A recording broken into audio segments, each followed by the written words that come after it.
Okay, so here's the other second part of the video I'm going to make for my project Snowblower here, one of my other projects I have that I'm going to work on.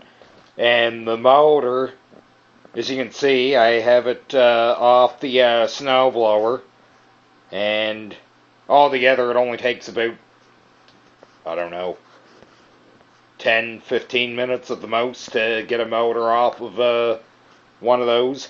If you know what you're doing and you're really good at it. It can take even less time than that. So, again, I'm going to take the carburetor off and clean that all up. And right now I'm letting the engine sit in here and thaw out where it's been sitting out in the freezing cold. And it's like minus 20 or actually almost like minus 30 with the wind chill outside. So, one of the belts that came off of the blower for the transmission, that belt is still in fairly good shape, but it is going to have to be replaced because it's got a couple of cracks in it from what I've seen. And whoever had the machine before, they put the wrong size belt on it. And I didn't want to have to do it, but I had to use a pair of bolt cutters in order to cut this off because it's the wrong kind of belt. Because when you go to start them blowers, when you go to start them, you shouldn't have to. When you pull the engine over to get it to start. The front end on it should not be trying to turn while you're trying to pull the recoil starter to start the motor. But anyway, I'm going to. And another thing too, the great thing about these motors is these older type of Briggs and Stratton motors they used on way back in the early 80s, probably even the mid 80s, and after that, and back in the 70s,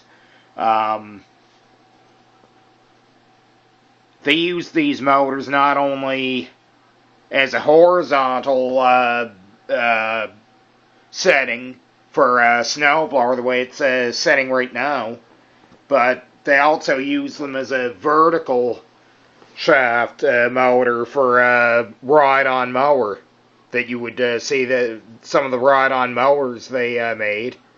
You'd have one belt up here for your transmission on the ride-on mower in order to drive forward and reverse. They had gear settings on them, and all the run-by is a friction drive wheel on the transmission. So, sometime maybe I'll make a video showing that of friction drive setup, how they're set up. Basically, your friction wheel just moves from one side to the other. Whatever side it's on will cause the machine to move either backward or forward, and depending on what side of the friction wheel it's on will depend on how fast the machine is going to travel. If you're in first or second or third, anyway, this down here would be for to operate the blades on the mowing deck, like on a ride-on mower, or in this case here, it's for operating the impeller on the on a snowblower.